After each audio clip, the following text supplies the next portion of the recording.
Hey guys, तो start करते हैं मॉडर्न फिजिक्स का नया लेक्चर एटॉमिक फिजिक्स। नेट के पॉइंट ऑफ व्यू से ये भी लेक्चर बहुत इंपॉर्टेंट है क्योंकि इससे भी अच्छे खासे क्वेश्चन आते हैं और बहुत इजी होते हैं। तो प्लीज़ इस लेक्चर को पूरा देखिएगा। तो सबसे पहले यदि आपको पता होगा कि एटम जो होते हैं उसमें एक न्यूक्लियर होते हैं, ठीक। तो हमारा जो एटम होता है वो इलेक्ट्रॉन, प्रोटॉन, न्यूट्रॉन तीनों से मिलकर बने होते हैं, ठीक। तो इसमें सबसे पहले जो हमारे जे थॉमसन है यही इलेक्ट्रॉन की डिस्कवर किए थे। इलेक्ट्रॉन का डिस्कवर इन्होंने बताया था electron is embedded in between the proton pump.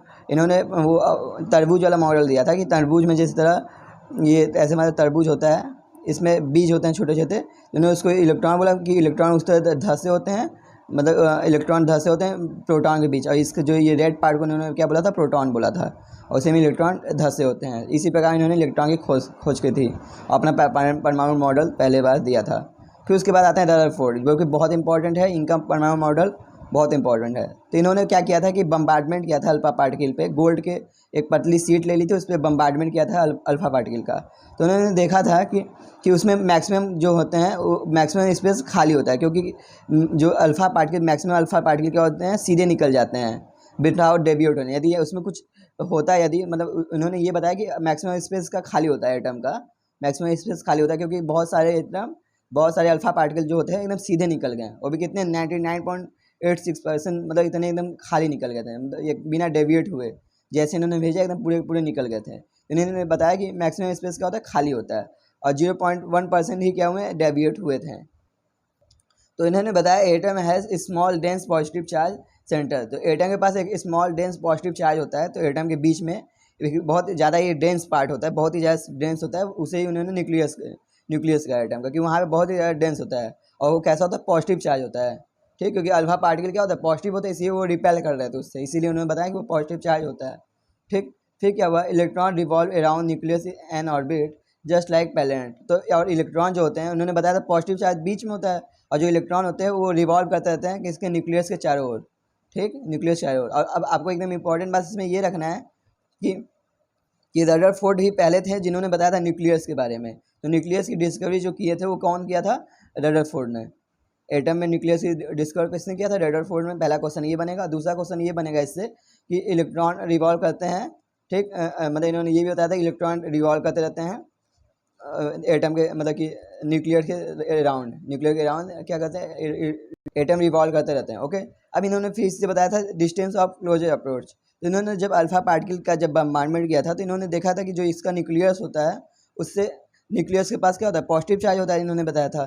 तो ये जब इन्होंने अल्फा पार्टिकल रहेगा तो इसको रिपेल करेगा, क्योंकि ये भी पॉजिटिव होता है, ये भी पॉजिटिव होता है, तो इसको रिपेल करेगा और कुछ डिस्टेंस जाके इसकी काइनेटिक एनर्जी जीरो हो जाएगी। तो इन्होंने यही बताया था कि इसकी जिस डिस्टेंस पे जाके इसकी काइनेटिक एनर्जी जीरो हो जाती है, उसी डिस्टेंस को इन्होंने बोला था डिस्टेंस ऑफ क्लोजेस्ट अप्रोच, ठीक।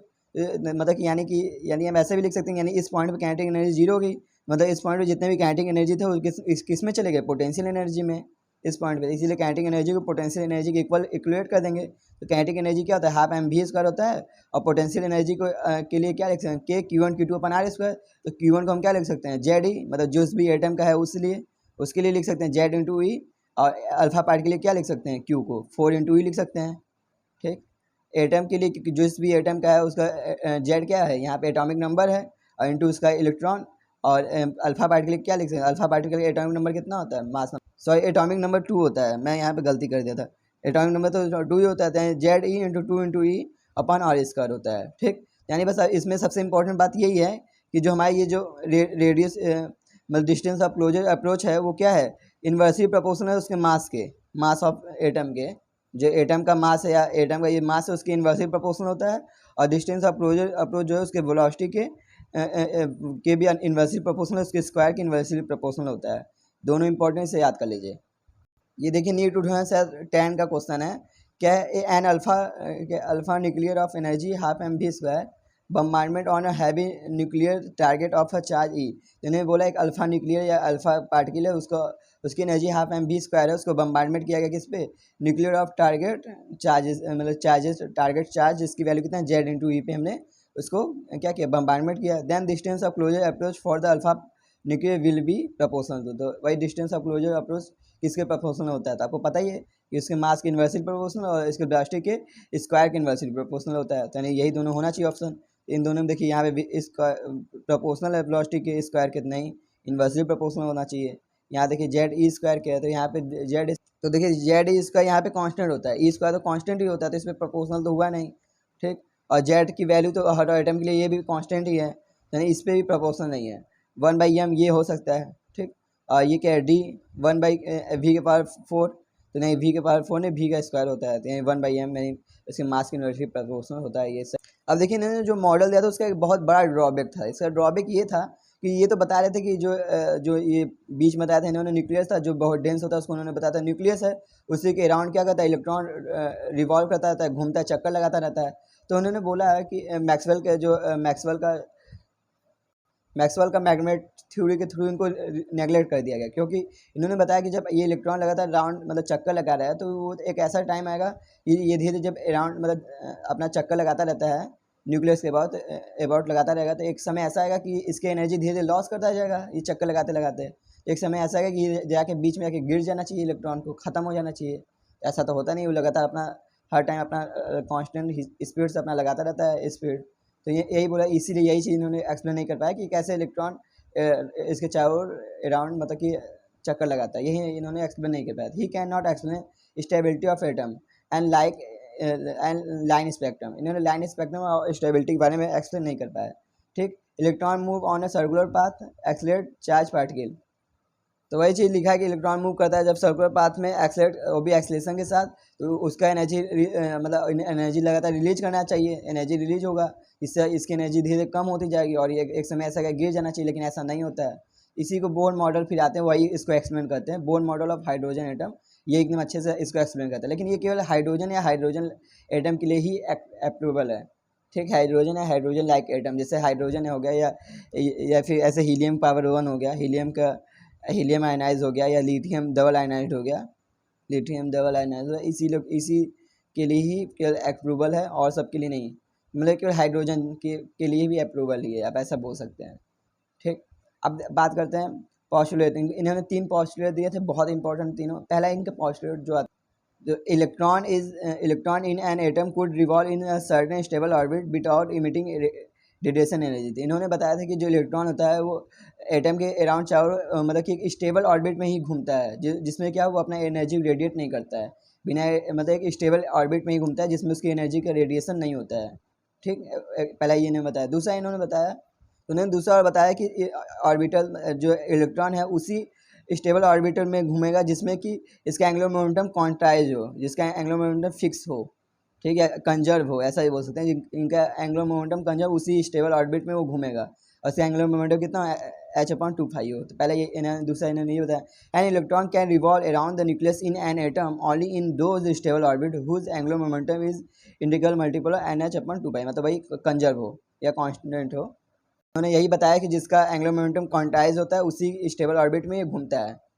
देखिए फिर इन्होंने यही बताया एंगुलर मोमेंटम जो होता है NH/2π, यहाँ एन क्या है, नंबर ऑफ ऑर्बिटल है, ठीक। अब पॉस्टुलेट जो थर्ड है ये भी बहुत इंपॉर्टेंट है। इन्होंने बोला था कि जो इलेक्ट्रॉन होता है वो एक ऑर्बिटल से दूसरे ऑर्बिट में भी जा सकता है, वो एक ऑर्बिट से दूसरे ऑर्बिट, से ये है, ये ऐसे ऑर्बिट है, तो इस ऑर्बिट से इस ऑर्बिट में भी जा सकता है, लेकिन वो क्या करेगा, अपना ही मतलब कि एनर्जी इमिट करके, ठीक, कुछ एनर्जी इमिट करके वो क्या करेगा, a proton is emit whose energy equal to the energy difference between the initial and final state. तो मतलब कि वो प्रोटॉन इमिट करके मतलब जो किसके इक्वल होगा, एनर्जी डिफरेंस के इक्वल होगा, इनके एनर्जी की डिफरेंस के इक्वल होगा, उतना की एनर्जी वो इमिट करके वो दूसरे ऑर्बिट में जा सकता है। तो मतलब भाई an electron can make transmit from its stable orbit to another lower stable orbit. While doing so, proton is emit whose energy is equal to the energy difference between the initial and final state, ठीक। तो E1 - E2 बराबर h mu, इतना ही energy वो emit करके, ठीक, energy difference के about energy को emit करके वो दूसरे ऑर्बिट में जा सकता है, ठीक। अब देखिए मैथमेटिकल अब बोर्न थ्योरी को हम कैसे दिखा सकते हैं।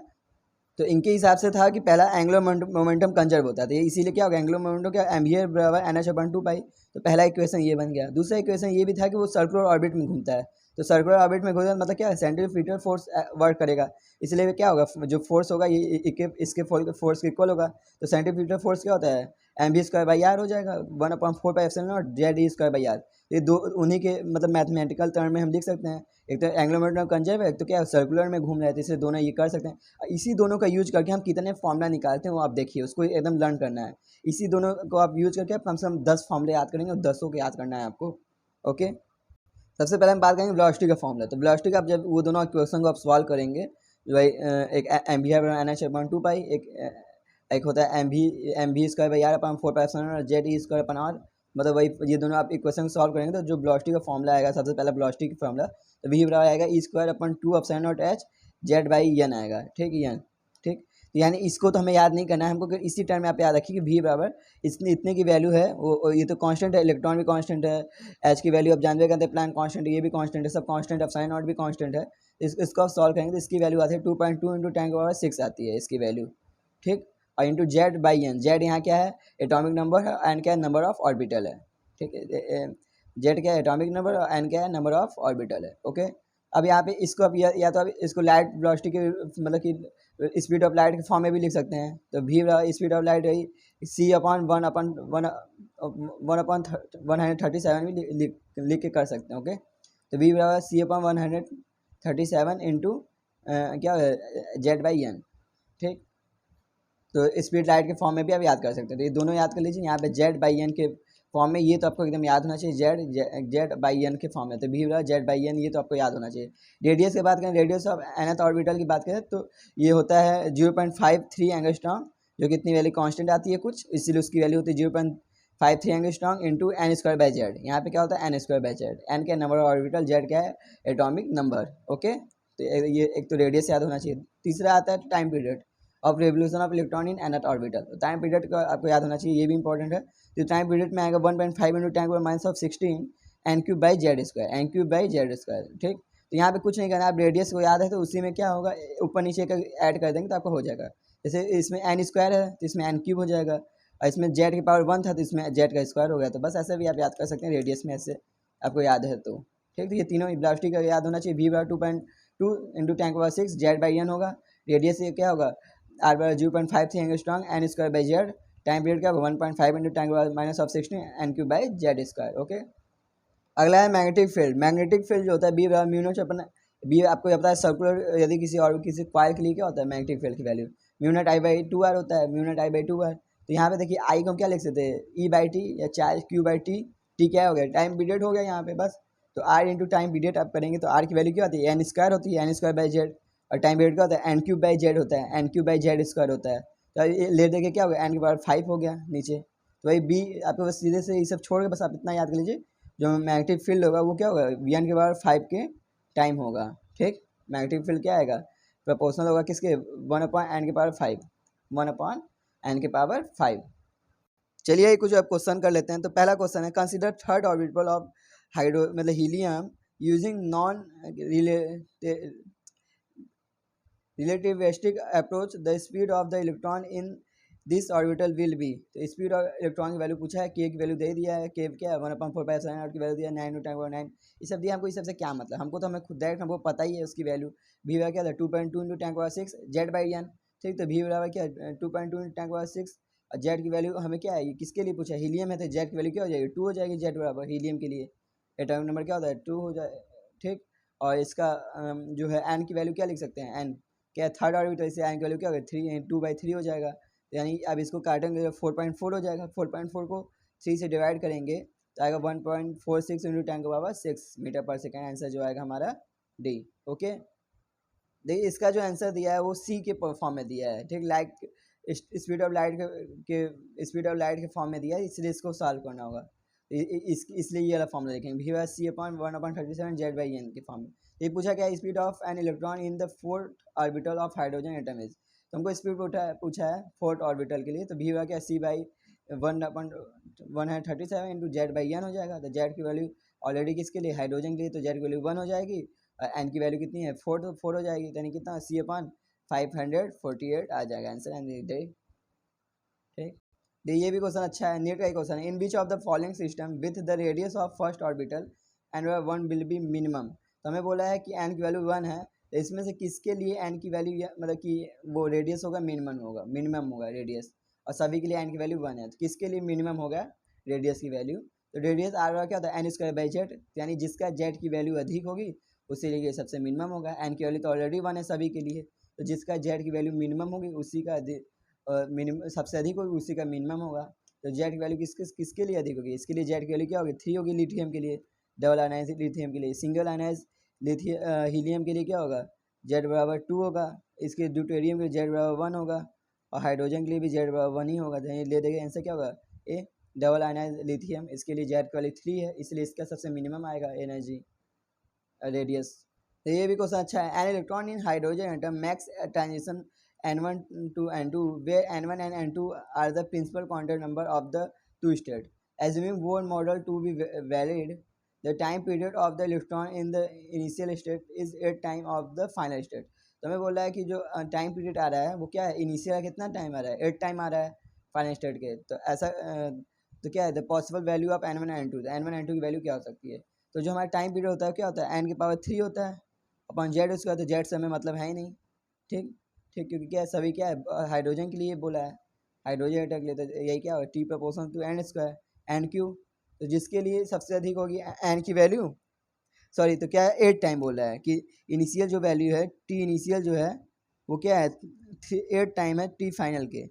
ठीक, टी फाइनल के टी जो है एन क्यूब है। तो यहाँ पे देखिए ऑप्शन यहाँ मिलाइए, यहाँ पे देखिए ये वाला जो ऑप्शन है, देखिए एन की वैल्यू जो 8 है, सॉरी ये वाला देखिए एन बराबर 4 है, एन बराबर 2 है। ठीक, इनका रेशियो लेंगे आप, तो ये देखिए ये हो जाएगा एन क्यूब, यानी ये ऊपर हो जाएगा 8, और ये हो जाएगा एन का क्यूब मतलब 64, यानी ओवरऑल रेशियो कितना है 1/80 तो आएगा इनका रेशियो। ठीक, ऐसे भी देखिए 1/2 हो जाएगा, इनका रेशियो लेंगे N1/N2 का। ठीक, 1/2 लेंगे या फिर ऐसे N1/N2 को लेंगे तो वो 2 टाइम हो जाएगा, और 2 का स्क्वायर करेंगे जैसे 4/2 का रेशियो जो आएगा N1/N2 का रेशियो जो आएगा वो कितना 2 आएगा, और इसी का क्यूब करेंगे तो क्या आ जाएगा 8 टाइम आ जाएगा ना। तो भाई ये वाला इसमें तो आएगा ही नहीं, इसमें कितना आएगा 8/2 कितना हो जाएगा, यानी हो जाएगा 4, यानी हो जाएगा 64 हो जाएगा। इसकी बात करें तो ये हो जाएगा 1/8, तो बहुत ज़्यादा आ जाएगा, इसका भी बहुत ज़्यादा, तो यानी ले देंगे आंसर डी होगा। ओके, तो ये तो हम जानते हैं फॉर्मूला से ही है सीधे। यहाँ देखिए क्या है द मैग्नेटिक फील्ड इंडक्शन पूछा है, मैग्नेटिक फील्ड की वैल्यू क्या है, induction produce at the centre orbit due to an electron revolving in nth orbital और हाइड्रोजन एटम इज प्रोपोर्शनल। तो बी क्या होता है प्रोपोर्शनल एन की पावर 5। ठीक, तो यानी क्या है एन की पावर -5 हो जाएगा, आंसर क्या होगा बी हो गया, एन की पावर -5 हो जाएगा। अब देखिए हम बात करते हैं एनर्जी इन nth ऑर्बिटल। अब एनर्जी की बात कर लेते हैं, तो जो काइनेटिक एनर्जी होता है वो क्या होता है Z E square upon 8/4π into R होता है। तो हमारा जो एनर्जी फॉर्मूला होता है बस उसी में यहाँ पे 4 पाई होता है, तो मतलब यहाँ पे काइनेटिक एनर्जी क्या होता है आधा होता है। ठीक, पोटेंशियल एनर्जी वही माइनस होता है पोटेंशियल एनर्जी, और Z E square upon 4π into R होता है। ठीक, और जो हमारा टोटल एनर्जी होता है ये भी माइनस होता है, और ये भी कितना होता है वही Z into E square upon 8π into R होता है। ठीक, यहाँ पे देख लीजिए जो काइनेटिक एनर्जी है पोटेंशियल टोटल एनर्जी है, ये दोनों क्या है सेम है, बस यहाँ पे क्या है टोटल एनर्जी निगेटिव होता है। एक इंपॉर्टेंट बात ये है कि काइनेटिक एनर्जी कभी निगेटिव नहीं हो सकता। ठीक, काइनेटिक एनर्जी निगेटिव नहीं हो सकता, और ये जो पोटेंशियल एनर्जी ट्वाइस होता है, दुगुना होता है दोनों के लिए, दोगुना होता है, ट्वाइस इसकी वैल्यू होती है, पोटेंशियल एनर्जी की वैल्यू ट्वाइस होती है। देखिए इसके लिए भी क्या है ट्वाइस है, ठीक 2 टाइम है, इसके लिए भी 2 टाइम है। तो यहाँ इसको हम ऐसे भी देख सकते हैं जो टोटल एनर्जी है, ये जो टोटल एनर्जी है वो किसके बराबर है, काइनेटिक एनर्जी के मॉड के बराबर है। ठीक, काइनेटिक एनर्जी के मॉड के बराबर ही है काइनेटिक एनर्जी के, बस ये कि इसमें निगेटिव होता है टोटल एनर्जी, निगेटिव होता है, और जो है पोटेंशियल एनर्जी का आधा है, टोटल एनर्जी पोटेंशियल एनर्जी का आधा है। ठीक, तो काइनेटिक एनर्जी क्या है टोटल एनर्जी क्या है काइनेटिक एनर्जी के बराबर है। ठीक, या फिर निगेटिव ऑफ काइनेटिक एनर्जी बोल सकते हैं, निगेटिव वैल्यू है काइनेटिक एनर्जी का। ठीक, काइनेटिक एनर्जी का निगेटिव और पोटेंशियल एनर्जी का आधा है, टोटल एनर्जी की बात कर रहे हैं। ठीक, और हमारा ग्राफ जो आएगा कैसे आएगा, ई और आर के बीच का ग्राफ कैसे आएगा, जो ई है तो जो काइनेटिक एनर्जी है तो पॉजिटिव वैल्यू इसी ऊपर होगा। ठीक, और जो हमारा टोटल एनर्जी नीचे होगा निगेटिव वैल्यू, दोनों की वैल्यू सेम है, दोनों की वैल्यू क्या है सेम है, बस ये निगेटिव है। और जो हमारा पोटेंशियल एनर्जी है वो क्या है इससे अधिक है, ये क्या है 2 टाइम, इसलिए क्या ये थोड़ा और नीचे आएगा इसका ग्राफ। ठीक, इस थोड़ा ज़्यादा इसलिए थोड़ा ऊपर आएगा इसका ग्राफ। ओके,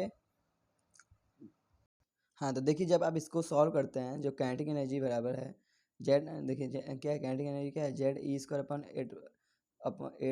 8/8 इंटू आर है। ठीक, इसी को आप जब सॉल्व करते हैं तो आपकी वैल्यू जो आती है वो क्या आती है काइनेटिक एनर्जी की 13.6 into Z square by N square, भी किस में आएगा ये इलेक्ट्रॉन वोल्ट में आएगा काइनेटिक एनर्जी की वैल्यू। तो क्या आता है 13.6 इंटू क्या Z square upon N square. ठीक, इसी काइनेटिक एनर्जी को यदि हम मान लीजिए कोई, तो मान लीजिए कोई ग्राउंड स्टेट से यहाँ की ओर जा रहा है कि वन स्टेट से दूसरे स्टेट में, वन एक्साइटेड स्टेट से वन स्टेट से दूसरे एक्साइटेड स्टेट में जाता है, तो उस टाइम हम एनर्जी को क्या लिख सकते हैं काइनेटिक एनर्जी को kinetic energy initial minus kinetic energy final कर देंगे। ठीक, तो जब इसी को सॉल्व करेंगे तो आपका ये आएगा, काइनेटिक एनर्जी क्या आएगा 13.6 अपन क्या होगा 1/n1 माइनस n2 का स्क्वायर, मतलब n1 से n2 गया तो n1 का स्क्वायर माइनस n2 का स्क्वायर। ठीक, अब हम बात करते हैं टोटल एनर्जी। तो जो टोटल एनर्जी होगा हमेशा ये सब काइनेटिक एनर्जी नहीं पूछता है, हमसे हमेशा टोटल एनर्जी के बारे में पूछता है। ठीक, तो हमको यही याद करना है टोटल एनर्जी के बारे में। जो टोटल एनर्जी होता है वो क्या होता है, माइनस फॉर्म होता है इसी का काइनेटिक एनर्जी का, तो minus 13.6 1/n1 square minus 1/n2 का स्क्वायर इंटू जे स्क्वायर तो रहेगा ही, उससे कोई मतलब ही नहीं है।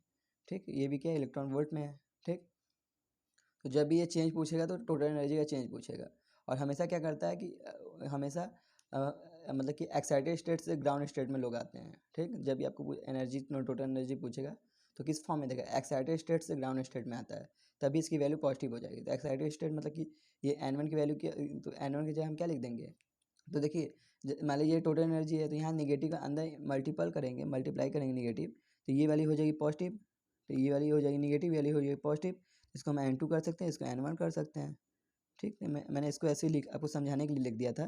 तो क्या होगा n2/n1 का स्क्वायर हो जाता है। ठीक, n2/n1, तो वही मतलब यहाँ पे क्या होगा, हमेशा जब भी कोई एक्साइटेड स्टेट से ग्राउंड स्टेट में आता है तो एनर्जी को क्या करता है, रिलीज करता है। ठीक, एनर्जी रिलीज करता है, और भी कितना होता है, तो आपको हमेशा n2 क्या होगा, यहाँ n1 के बराबर होगा। n2 की वैल्यू क्या होगी, n बराबर 1 है, और n1 क्या था, इनिशियल क्या था, n बराबर 4 था। तो ऐसे ही आपको देगा क्वेश्चन में, और इसकी वैल्यू पॉजिटिव भी आएगी। अब इससे मतलब कंफ्यूज मत होइए कि नेगेटिव होगी इसकी वैल्यू, ऐसा नहीं, क्योंकि आपको क्वेश्चन वो देगा तो हमेशा एनर्जी रिलीज करके ही क्वेश्चन देगा, क्योंकि क्या होगा वो एक्साइटेड स्टेट से ग्राउंड स्टेट में आएगा, तभी वो एनर्जी पूछेगा आपसे। ठीक, तो इसमें आपकी वैल्यू पॉजिटिव ही आएगी, क्वेश्चन में हमेशा नीट में ऐसे ही आता है क्वेश्चन। ओके, अब बात करते हैं ग्राउंड स्टेट यदि है तो एन, तो देखिए जब भी वो क्या होगा ग्राउंड स्टेट से एन स्टेट में जाएगा, मतलब कि जब क्या है ग्राउंड स्टेट से किसी n1 स्टेट में वो जा रहा है, तो देखिए यहाँ पे ग्राउंड मतलब एन की वैल्यू बढ़ती जा रही है, एन की वैल्यू बढ़ रही है। ठीक, तो एन की वैल्यू जब बढ़ेगी तो काइनेटिक एनर्जी की वैल्यू क्या होगी, घटेगी, तो काइनेटिक एनर्जी क्या होगा, डिक्रीज होगा। जो क्या ग्राउंड स्टेट से किसी एन स्टेट में जाता है वो, तो यही पूछता है क्वेश्चन, ग्राउंड स्टेट से जब वो एन स्टेट में जाता है, किसी एन स्टेट में जा रहा है ग्राउंड स्टेट से, तो उसका जो होता है काइनेटिक एनर्जी की वैल्यू घटती है, क्योंकि क्या है इन्वर्सली प्रोपोर्शनल होता है एन स्क्वायर के, तो काइनेटिक एनर्जी की वैल्यू घटती है। और ये तो इसका निगेटिव फॉर्म होता है, इसी का निगेटिव फॉर्म होता है, तो इससे जबकि पोटेंशियल एनर्जी और टोटल एनर्जी क्या होता है, इंक्रीज होती है। ये बहुत इंपॉर्टेंट लाइन है कि जब ग्राउंड स्टेट से वो एन स्टेट में जाता है किसी n1 स्टेट में, तो यानी एन की वैल्यू इंक्रीज हो रही है, एन की वैल्यू, तो एन की वैल्यू इंक्रीज होगी तो काइनेटिक एनर्जी क्या होगा, घटेगा। काइनेटिक एनर्जी तो घटेगा, लेकिन क्या होगा पोटेंशियल एनर्जी और काइनेटिक एनर्जी क्या होगा, बढ़ेगा, क्योंकि इनकी वैल्यू क्या होती है, निगेटिव होती है। पोटेंशियल एनर्जी और टोटल एनर्जी की वैल्यू निगेटिव होती है, ये दोनों क्या होंगे, घटेंगे। तो बहुत इंपॉर्टेंट है ये भी। ठीक, और वैन एक्साइटेड स्टेट, जब वो क्वेश्चन बोले एक्साइटेड स्टेट, तो मान लीजिए बोल दिया जैसे कि फर्स्ट एक्साइटेड स्टेट बोला, वहाँ n+1 हो जाएगा, तो n की वैल्यू आपको 2 लिखना होगा। फर्स्ट एक्साइटेड स्टेट बोला, सेकेंड एक्साइटेड स्टेट बोल दिया तो n बराबर 3 लिखना होगा आपको, यानी इसकी बात कर रहा है। ठीक, n बराबर 3 की बात कर रहा है। जब फर्स्ट एक्साइटेड स्टेट बोला यानी n बराबर 2 की बात कर रहा है। ठीक, जब भी एक्साइटेड स्टेट बोला तो एक उसमें ऐड कर दीजिएगा, n+1 हो जाता है। ओके, तो ये इंपॉर्टेंट था आपके लिए। जब भी ग्राउंड से हम एन स्टेट में जाते हैं तो क्या होता है, एनर्जी काइनेटिक एनर्जी डिक्रीज होती है, और टोटल एनर्जी और पोटेंशियल एनर्जी इंक्रीज होती है। क्वेश्चन बहुत बार आया है, पूछता है कि जब ग्राउंड स्टेट से हम उसमें जाते हैं तो यहाँ एन की वैल्यू इंक्रीज हो रही है लगातार, ग्राउंड से एन स्टेट में जाते हैं तो एन की वैल्यू इंक्रीज होगी, जिससे क्या होगा काइनेटिक एनर्जी घटेगा, पोटेंशियल एनर्जी और टोटल एनर्जी बढ़ेंगे। नंबर ऑफ लाइन स्पेक्ट्रम का फॉर्मूला जो होता है n बराबर एन इंटू n-1/2 होता है, n इंटू n-1/2 होता है। नंबर ऑफ लाइन स्पेक्ट्रम क्या होगा, मतलब कितने लाइन स्पेक्ट्रम होगा, कि मान लीजिए जब कोई, देखिए मान लीजिए कोई यदि मान लीजिए कोई इलेक्ट्रॉन फोर ऑर्बिट से पहले ऑर्बिट में आ रहा है। ठीक, n/4 ऑर्बिट से, तो उसके कितने पॉसिबल कितने हो सकते हैं, या तो वो 4 से सीधे 2 में भी जा सकता है, 4 से 1 में जा सकता है, 4 से 3 में जा सकता है। ठीक, या उल्टा कर सकता है, तो ऐसे इसके 6 लाइन बन सकते हैं। ठीक, तो वही नंबर स्पेक्ट्रल लाइन की वैल्यू जो होती है वो क्या होता है, n×n-1/2 होती है। ओके, ये क्वेश्चन है क्या है, what should be the angular momentum of an electron in Bohr orbital atom whose energy कितना है, -0.44 इलेक्ट्रॉन वोल्ट। तो इसकी एनर्जी हमको दिया है, तो उसका बोला है बोर ऑर्बिटल में, बोर मॉडल के अनुसार हमको एंगुलर मोमेंटम क्या होगा, बोर मॉडल से हमको इसका एंगुलर मोमेंटम बताना है। ठीक, तो हमें पता है ई बराबर क्या होता है, एनर्जी बराबर क्या होता है, ई बराबर क्या, -13.6 Z square upon N square. E की वैल्यू ऑलरेडी हमको कितना दिया है, ई की वैल्यू यदि एन स्क्वायर लिखेंगे तो क्या होगा 13.6 अपन ई हो जाएगा, तो ई की वैल्यू कितना दिया है। ठीक, माइनस क्या 0.54 इलेक्ट्रॉन वोल्ट दिया है, तो क्या हो जाएगा -13.6 अपन -0.554 हो जाएगा। ये कटेगा तो ये लगभग आएगा आपका 25, क्योंकि देखिए ये 5 है, ठीक है। ये ऊपर चला जाएगा तो 1326 हो गया, लगभग 26 आ जाएगा। ये 0.5 है तो 26 आएगा, तो मतलब वही 25 के आसपास आएगा। 25 इसकी वैल्यू आएगी। अब इसको सॉल्व करेंगे तो वही तो एन की वैल्यू, एन स्क्वायर वैल्यू कितने हैं 25, तो एन वैल्यू कितना हो जाएगा 5। तो एंगुलर मोमेंटम क्या है NH/2 होता है, तो इसको हम क्या लिख सकते हैं 5H/2।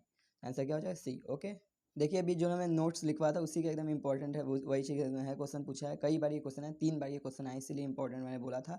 मैंने hydrogen atom is release from the ground state to third state. तो जब क्या होता है हाइड्रोजन एटम क्या होता है रिलीज होता है किसमें, ग्राउंड स्टेट से थर्ड स्टेट, मतलब एन की वैल्यू क्या है बढ़ रही है, ठीक। ग्राउंड से एन की यानी कि एन की वैल्यू बढ़ रही है तो काइनेटिक एनर्जी क्या होगा घटेगा, क्योंकि इन्वर्सली प्रोपोर्शनल होता है एन स्क्वायर के, इसलिए काइनेटिक एनर्जी की तो वैल्यू घटेगी। लेकिन टोटल एनर्जी और पोटेंशियल एनर्जी क्या होते हैं निगेटिव होते हैं, इसलिए उनकी वैल्यू क्या होगी बढ़ेगी, क्योंकि वो तो दोनों निगेटिव होते हैं उन दोनों। इसलिए क्या पोटेंशियल एनर्जी तो इंक्रीज होगा लेकिन काइनेटिक एनर्जी क्या होगा घटेगा। आंसर क्या होगा सी। ओके, तो ये क्वेश्चन है the ratio of kinetic energy to that of total energy of an electron in a Bohr orbital of the hydrogen atom में। तो हमको रेशियो बोला है बस क्या ऑफ द टोटल एनर्जी और किसमें काइनेटिक एनर्जी का रेशियो बोला है। तो काइनेटिक टोटल एनर्जी तो पॉजिटिव, काइनेटिक एनर्जी पॉजिटिव होता है, टोटल एनर्जी क्या होता है नेगेटिव होता है उसी का। तो टोटल एनर्जी क्या नेगेटिव होगा, काइनेटिक एनर्जी क्या होगा पॉजिटिव होता है, दोनों का रेशियो क्या होगा 1:-1। ठीक, आंसर क्या होगा बी। वही बोला है रेशियो बोला है काइनेटिक एनर्जी और टोटल एनर्जी का बोर ऑर्बिटल्स। ये क्वेश्चन है 2005 का है the total energy of an electron in the first excited state of hydrogen atom is about -3.4 electron volt. It's kinetic energy in this state is.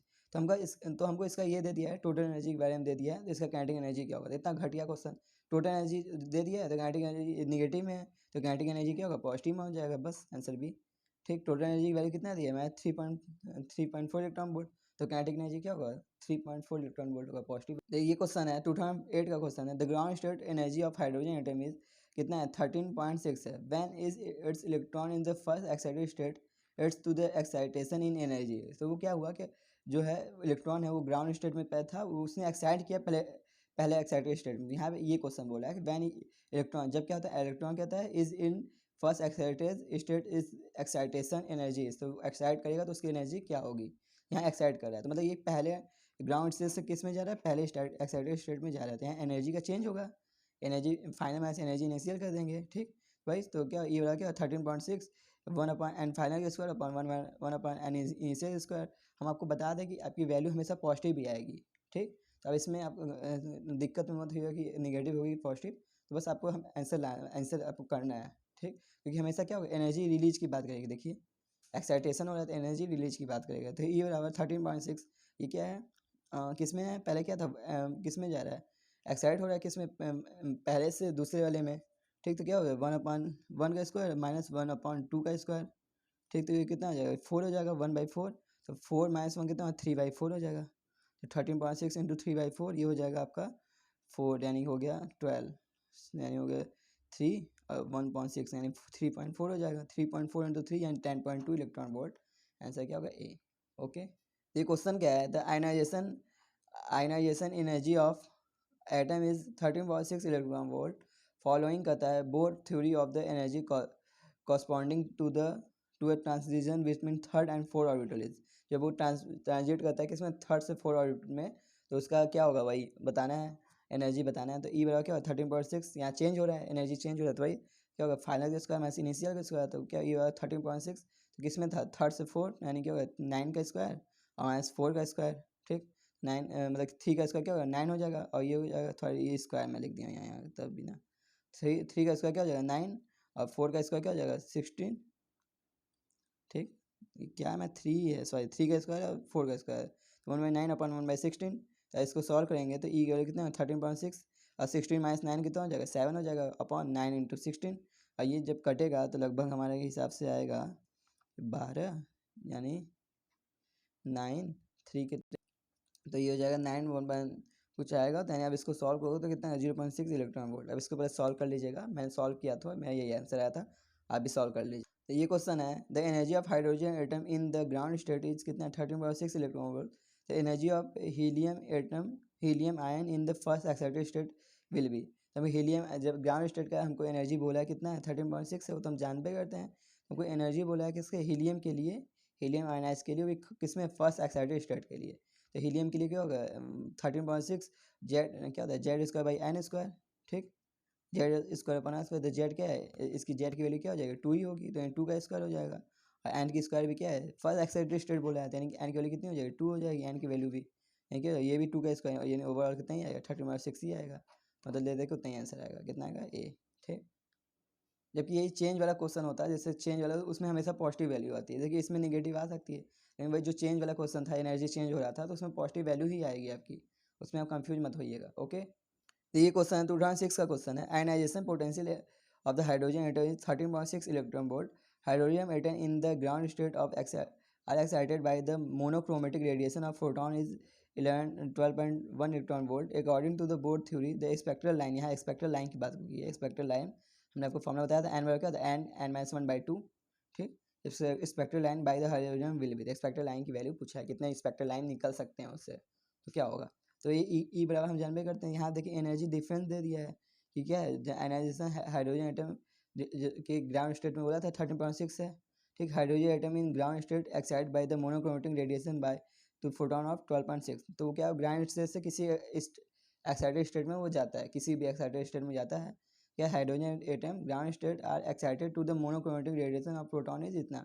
तो ground state से किसी भी excited में वो जाता है तो उसकी एनर्जी जो आती है 12.2 इलेक्ट्रॉन वोल्ट आती है, ठीक, तो हमारा एनर्जी चेंज वाला फॉर्मूला ही लगेगा इसमें, तो ई वाला क्या 13.6 n1 फाइनल का स्क्वायर माइनस n1 इनिशियल का स्क्वायर हो जाएगा, ठीक। अब हमारा एनर्जी कितना आ रहा है एनर्जी का चेंज, ठीक, एनर्जी का चेंज कितना है 12.1 बोला है, ठीक, और ये क्या 13.6 अपॉन क्या 1 अपॉन माइनस 1 अपॉन एन का स्क्वायर, ठीक, तो ये क्या हो जाएगा 13.6 माइनस 13.6 अपॉन एन स्क्वायर, ठीक, यानी इसको हम इधर भेज देंगे, इसको इधर भेज देंगे, इसको इधर कर देंगे, तो जो हमारा इधर हो जाएगा ये क्या हो जाएगा 13.6 माइनस 1 12.1 हो जाएगा अपॉन, देखिए इसको मैं इधर लिख दे रहा हूँ, तो क्या हो जाएगा देखिए 13.6 माइनस 1.1 इलेक्ट्रॉन, इधर आ गया अपॉन 13.6 इंटू एन स्क्वायर हो जाएगा, इसको आप माइनस करेंगे तो 1.5 आएगा इंटू इक्वल क्या 13.6 अपॉन एन स्क्वायर हो जाएगा, एन स्क्वायर इधर आ जाएगा, ठीक है 13.6 अपॉन 1.5 ये कटेगा, इसका आंसर आएगा 9, तो एन स्क्वायर वैल्यू आएगी 9, एन आ जाएगा 3,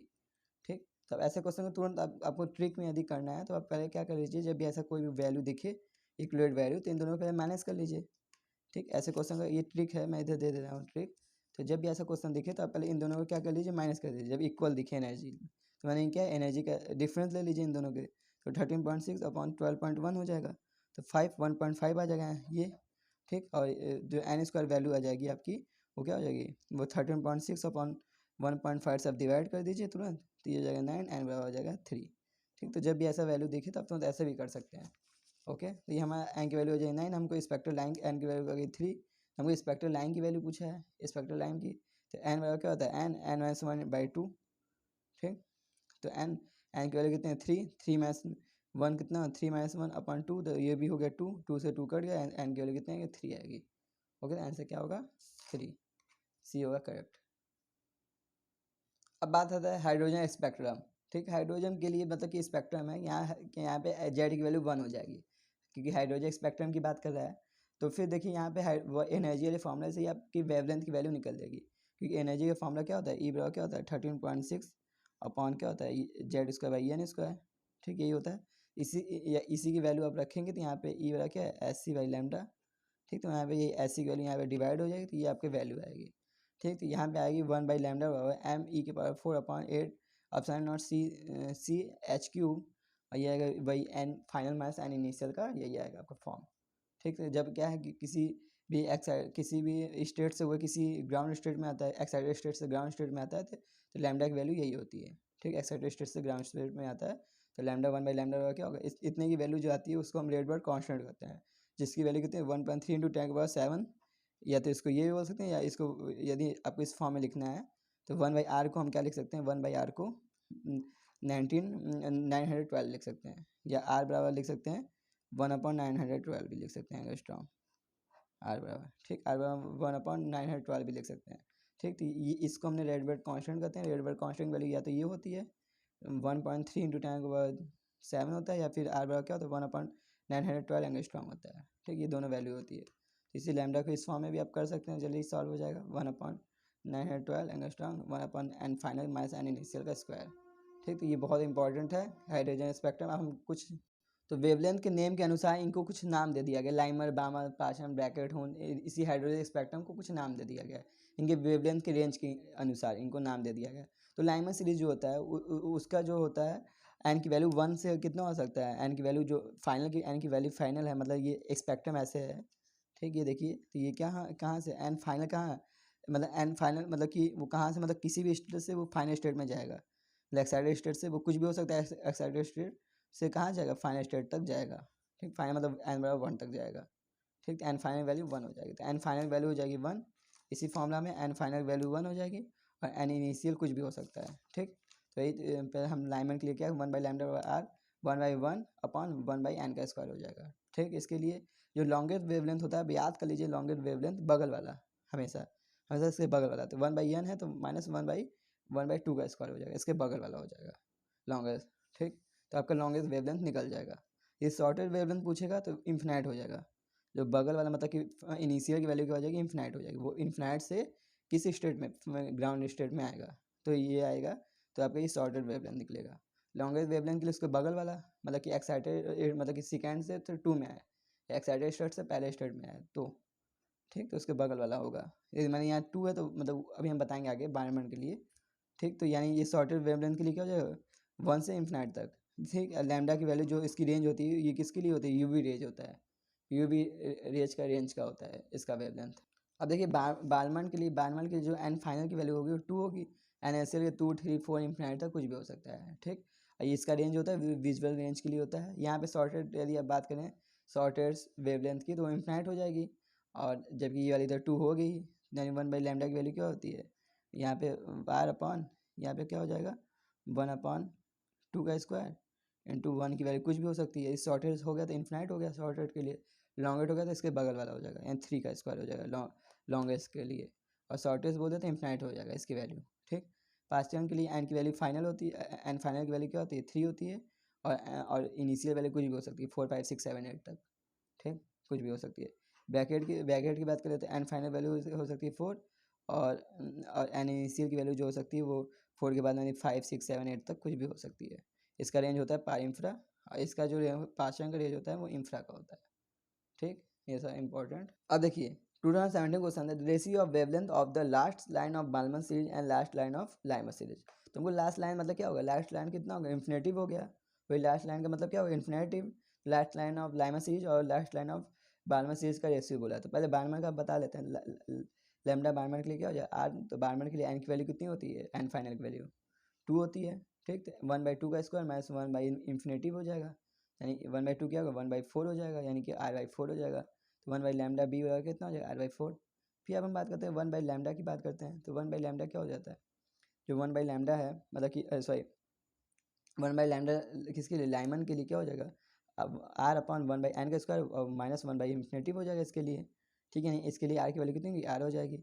हमको रेशियो किसका पूछा है, बाल्मन और किसका, लाइमन का, मतलब बाल्मन और लाइमन, यानी हमको इसको नीचे यानी इसका यदि हम डिवाइड करेंगे तो इसीलिए क्या होगा, यदि इसका रेशियो लेंगे, ये नीचे वाले का ऊपर वाले का, तो ही ना हम पहले हमको ये वाला रेशियो लेंगे फिर ये लेंगे, पहले ये लेंगे तो 1/λ ये तो नीचे चला जाएगा 1/λ अपॉन 1/1 ये बाल्मन के लिए ऊपर चला जाएगा, इसके लिए बाल्मन वाले के लिए तो यही बाल्मन अपन लाइमन हो जाएगा। कितना होगा ये इसके लिए कितना आर है, इसके लिए कितना r/4 है, कितना आ जाएगा 4, तो आंसर क्या होगा सी। ओके, तो आपको जब भी करना होगा तो इसी फॉर्म पे देख लीजिए कि लाइमन नीचे आ रहा है बाल्मन ऊपर आ रहा है, क्योंकि 1 के फॉर्म में होता है, कभी कभी गलत भी हो जाता है ऐसा करना। ये क्वेश्चन है 2016 का, the given value of Rydberg constant is 10⁻7 metre inverse, the wavelength number wave number 1/λ को बोला जाता है, wave number of the last line of Balmer series in the hydrogen spectrum will be. तो हमको वेवलेंथ बताना है last line of Balmer series के लिए, तो 1/λ/r 1 के बाल्मर के लिए क्या हो जाएगा 1/n का स्क्वायर, लास्ट लाइन क्या होगा इन्फिनेटिव हो जाएगा, तो यानी r बाय कितने, ये क्या हो जाएगा 1 r/4, r की वैल्यू कितनी होती है 10⁻7 होती है, और ये 1/4 यानी ये कितना होगा 0.25 इंटू 10⁻7, और ये 1/λ के क्या होते हैं वेव नंबर बोलते हैं, तो आंसर क्या हो जाएगा हमारा 0.25 इंटू 10⁻7 आंसर ए। ये क्वेश्चन 2013 का है, the ratio of longest wavelength corresponding to the Lyman and Balmer series in the hydrogen spectrum is. तो हमको लॉन्गेस्ट वेवलेंथ का रेशियो बोल दिया, तो लॉन्गेस्ट मतलब क्या बगल वाला, तो 1/लाइमन के लिए क्या हो जाएगा, लाइमन के लिए जो हो जाएगा आर अपॉन 1/1 माइनस किसके लिए, डायमंड के लिए क्या लॉन्गेस्ट की बात कर रहे थे, क्या होगा बगल 1/2 का स्क्वायर हो जाएगा। ठीक, तो 1 माइनस 1/4 हो जाएगा, तो कितना 3/4 हो जाएगा, कितना आर बराबर कितना आर इंटू 3/4 हो जाएगा। बारहवें के लिए क्या लिख सकते हैं, आर इंटू आर, बारहवें के लिए कितनी होती है एन फाइनल की वैल्यू 2 का स्क्वायर, उसके बाद वाला क्या हो जाएगा 1/3 का स्क्वायर। ठीक, 1/3 का स्क्वायर। अब देखिए अब ये 3 है तो यानी कितना हो जाएगा 1/4 हो जाएगा, इसकी वैल्यू 1/9 हो जाएगा। ठीक है, 9 माइनस 4 कितना हो जाएगा 5/36 आर हो जाएगा। ठीक, लेकिन हमको रेशियो किसका पूछा, डायमंड बाई बारहवें, यानी हम किसको नीचे, इसको नीचे रखेंगे। ठीक, मतलब इसको ऊपर रखेंगे ये वाली वैल्यू को, तभी ना ये नीचे आ जाएगा बारहवें, कहाँ बारहवें तब नीचे आ जाएगा, तो बारहवें नीचे आ जाएगी। देखिए मैं गलत लिखा होता है, बारहवें क्या हो जाएगा नीचे आ जाएगा, डायमंड क्या होगा ऊपर आ जाएगा। ठीक, यदि ये नीचे रखेंगे, ये ऊपर रखेंगे तो ये ऊपर रखें तो ये बारहवें क्या हो जाएगा नीचे आ जाएगा। ठीक, तो बारहवें हमको नीचे लाना ही है, रेशियो पूछा है तो भाई, तो ये क्या है 5/36 हो जाएगा, और इसकी वैल्यू कितना 3/4 हो जाएगी, इस वाले की वैल्यू। ठीक, 3/4। अब ये कितना 5 × 4 हो जाएगा अपन 36 × 3 हो जाएगा, ये चला जाएगा 9 बार में, तो 9 5/27 आएगा, ऐसे क्या आएगा सी। ओके, ये भी एकदम सेम क्वेश्चन है, क्या है, if the electron in the hydrogen atom jump from the third orbit to the second orbit, its emit a proton of wavelength lambda, when it's jump from the fourth orbit to third orbit, the corresponding wavelength of the proton is। तो पहले वो 3 से 2 में गया तो उसके लिए wavelength value lambda थी, जब वो किस में गया थर्ड से किस में 4 से 3 में गया तो उसके लिए वेवलेंथ की वैल्यू क्या होगी, तो पहले के लिए लैम्डा थी, कब जब वो किस में गया 3 से 4 में गया, तो यानी क्या हो जाएगा 1/4, 1/2 का स्क्वायर क्या हो जाएगा 1/4 हो जाएगा, माइनस 1/9 हो जाएगा। ठीक, तो 4 9 कितना है 5r/36 हो जाएगा। ठीक, 4 9 में से 4 जाएगा तो 5r/36 हो जाएगा इसके लिए। ठीक, और 1/λ2 क्या हो जाएगा 9 r इंटू 1/, इतना किस में 4 से 3 में गया, यानी फाइनल क्या होगा ये हो गया, तो 1/9 माइनस 1/16, 4 के लिए क्या 1/16, यानी कितना हो गया 16 माइनस 9 कितना हो गया 7r/9 × 16 हो गया। इसको अभी रहने देते हैं क्योंकि काटना ही है हमको। ठीक, तो हमको किसकी वैल्यू पूछा है, हमको λ2 की वैल्यू पूछा है, तो इसलिए हम इसको हम क्या रखेंगे नीचे ही रखते हैं, नहीं नहीं इसको हम ऊपर रखते हैं ना, ऊपर वाले से पहले ले लेते हैं, तो ये हमारी λ2 ऊपर आ जाएगा। ठीक, तो हम इसको पहले ऊपर वाले को लेते हैं, तो इसलिए लैम्डा नीचे आ जाएगा ना, तो λ2 अपन लैम्डा क्या हो जाएगा 5r/36 अपन कितना 7r/9 × 16 हो जाएगा। ठीक, तो अब ये r से r तो कट ही जाएगा, यानी कितना हो जाएगा 5, और ये देखिए 9 × 16 ऊपर चला जाएगा, 5 9 × 16 अपन 36 × 7, और लैम्डा तो इधर ही आ ही जाएगा। अब देखिए 9 4 जा 36, ये 4 से जाएगा 4 बार में। ठीक, 4 5 20, 20/7 लैम्डा, आंसर क्या आएगा सी, 20/7 लैम्डा, आंसर सी। देखिए ये क्वेश्चन बहुत इंपॉर्टेंट है, ये मतलब बहुत अच्छा क्वेश्चन, नीट का ही क्वेश्चन है, 2015 का क्वेश्चन है ये, मैं सन लिखना भूल गया। An electron of stationary hydrogen atom passes from the 5th energy level to the ground state, वो 5th एनर्जी लेवल से ग्राउंड स्टेट में आता है भाई। ठीक, मतलब the velocity that the atom के acquired as the result of proton emit will be, तो हमको बताना है कि कितना वो प्रोटॉन वेलोसिटी पूछ रहा है। ठीक, जब वो प्रोटॉन को इमिट करता है तो उसकी वेलोसिटी क्या होगी, तो जब ये वेलोसिटी पूछ दे तो वहाँ पे आपको याद कर लीजिए कि इसमें क्या होता है मोमेंटम कंजर्व होता है, मैंने आपको पहले ही बोल दिया था कि बोर ऑर्बिटल्स में क्या होता है मोमेंटम कंजर्व होता है, इन्होंने बताया, तो आप तुम मोमेंटम वाला फॉर्मूला लगा सकते हो मोमेंटम से, या मोमेंटम काइनेटिक एनर्जी में भी रिलेट करके लगा सकते हो। ठीक, तो हम यहाँ पे मोमेंटम वाला ही डायरेक्ट लगा सकते हैं फॉर्मूला, ये पी इसका ये काइनेटिक एनर्जी वाला क्या होता है p² / 2mv लगा सकते हो। ठीक, तो अब काइनेटिक एनर्जी के फॉर्म निकालोगे तब, लेकिन यहाँ पे काइनेटिक एनर्जी नहीं, हमको लैम्डा के फॉर्म में, हमको यहाँ रेडबर्ग कांस्टेंट के फॉर्म में आंसर दिया है। ठीक, लैम्डा के फॉर्म में दिया है, इसलिए हम यहाँ पे मोमेंटम वाला ही फॉर्मूला लिख देंगे। ठीक, तो 1/λ क्या होता है आर किस में जा रहा है पहले से, मतलब कि 5th से किस में जा रहा है ग्राउंड में, तो हमें फाइनल क्या हो गया ग्राउंड में आ गया, इसलिए फाइनल वैल्यू क्या होगा 1/1 माइनस 1/25। ठीक, तो यहाँ कितना होगा ये 24/5 25, 1/λ की वैल्यू आ गई, पी एम भी होता है मोमेंटम। ठीक, एम भी, अब यहाँ पे पी को क्या लिख सकते हैं दे वॉगली वेवलेंथ क्या होता है λ/h/λ होता है। ठीक, तो 1/λ की वैल्यू कितनी है ऑलरेडी 1/λ की वैल्यू कितनी है 24r/25 है, तो बस तो ऐसे भी, या फिर यहाँ पे भी बराबर क्या हो जाएगा एम को इधर नीचे भेज दीजिए, तो h/m इंटू लैम्डा, तो 1/λ की वैल्यू कितनी है 24/24r/25, 1/λ की 24r/25 h/m, आंसर क्या हो जाएगा 24, कहाँ गया 24r/h/25 m। ओके, ये लास्ट क्वेश्चन है, क्या energy level A B C of the certain atom corresponding to increased value of energy of EA, B, EB, EC. If the lambda 1, lambda 2, lambda 3 are the wavelength of the radiation corresponding to the transmit for C से B से A and C से A, तो मतलब C से B में गया, B से A में गया, ठीक, फिर C से A में है, ठीक। तो इसके लिए क्या है, लैम्डा 1 है, इसके लिए लैम्डा 2 है, इसके लिए लैम्डा 3 है, 3 respectively. The which of the following relation is correct, ठीक। तो एनर्जी की वैल्यू हमको बताया है, तो हमें देखिए यहाँ पे है, तो पहला वाला क्या है ना, ये C है, B है, A, तो पहला किसमें C से B में गया, इसके लिए लैम्डा बोला है। दूसरा B से A में गया, उसके लिए लैम्डा 2 बोला है। और तीसरा किसमें C से A में गया, उसके लिए इसमें क्या बोला है, लैम्डा 3 बोला है। तो आपको पता है कि जो ये इन दोनों की एनर्जी है, जो इसकी एनर्जी इन्हीं दोनों की एनर्जी के ऐड के बराबर होगी, ठीक। क्योंकि एनर्जी क्या होता है, एनर्जी जब एनर्जी इक्वल होता है, उनके एनर्जी ऑर्बिटल के सभी एनर्जी के इक्वल आएगा, ठीक। तो E3 बराबर क्या, E1 प्लस E2, इसके लिए E3, तो E3 बराबर E1 प्लस E2 हो जाएगा। तो E3 को हम क्या लिख सकते हैं, SC बाई लैम्डा 3, E1 को क्या लिख सकते हैं, SC बाई लैम्डा 1, और E2 क्या है, SC by lambda 2।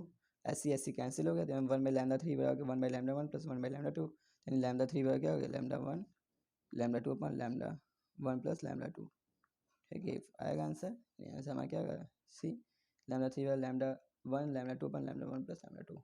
Okay, thank you so much guys watching video. Okay, जहाँ आपको प्रॉब्लम कहीं भी लगे, मेरे सर्द में आज प्रॉब्लम है, इधर भी सर्दी जुकाम से मैं सब लड़खड़ा रहे हैं एक आध 2 दिन से, तो जहाँ भी आपको प्रॉब्लम लगे तो आप कमेंट्स कर दीजिएगा, तो मैं आपको उसको फिर से बता दूँगा।